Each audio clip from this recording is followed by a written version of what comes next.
খাঁচার ভেতর ছুটোছুটি করছে অসংখ্য ইঁদুর। দেখে মনে হবে এ যেন ইঁদুরের অভয়ারণ্য। আর এই ইঁদুরই বদলে দিয়েছে শরীয়তপুরের লাবণী আক্তারের ভাগ্য।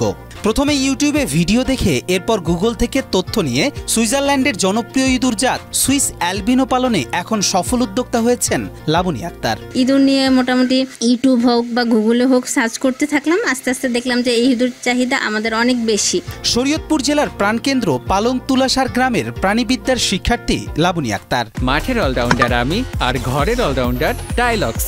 টাইলক্স টয়লেট ক্লিনার, ক্লিন মানেই টাইলক্স। পড়াশোনা শেষ করেছেন ঢাকার খিলগাঁও মডেল কলেজ থেকে। 2016 সালে বিয়ের পর পুরোপুরি সংসার ও সন্তানদের দেখাশোনায় ব্যস্ত হয়ে পড়েন তিনি।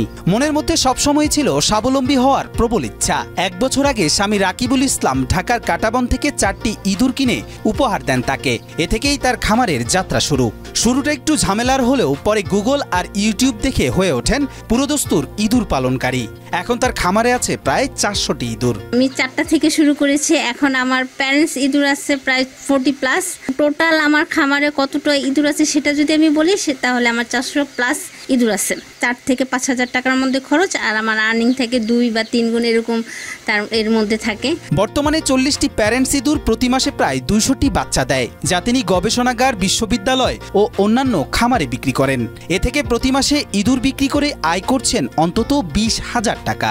তার ইঁদুর ঢাকা, নারায়ণগঞ্জ সহ বিভিন্ন জেলার শৌখিন খামার ও চিড়িয়াখানায় বিক্রি হয়। এগুলো সেল করে থাকে হলো বিভিন্ন ইউনিভার্সিটি বা গবেষণাগারে। এগুলো আমরা আমাদের থেকে নিয়ে যাই। প্রথমে বিষয়টিকে স্বাভাবিকভাবে না নিলেও ইঁদুর পালনের সাফল্য দেখে এগিয়ে আসেন পরিবারের অন্যান্য সদস্যরাও। প্রথম আনার পরে বলছি যে এগুলো কি আনছো, এগুলো কেমন লাগে। পরে দেখলাম যে না, অনেক সুন্দর।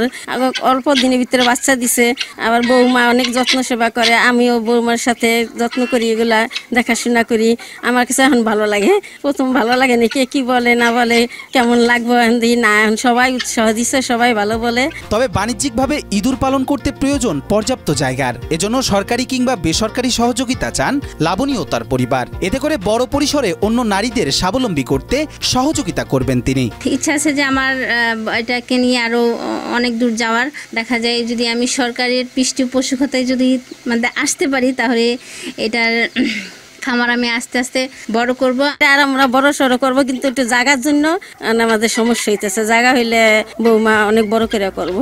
বেকারত্ব দূর করতে ইঁদুর পালনের এমন উদ্যোগকে সাধুবাদ জানিয়েছেন প্রাণী সম্পদ অধিদপ্তর।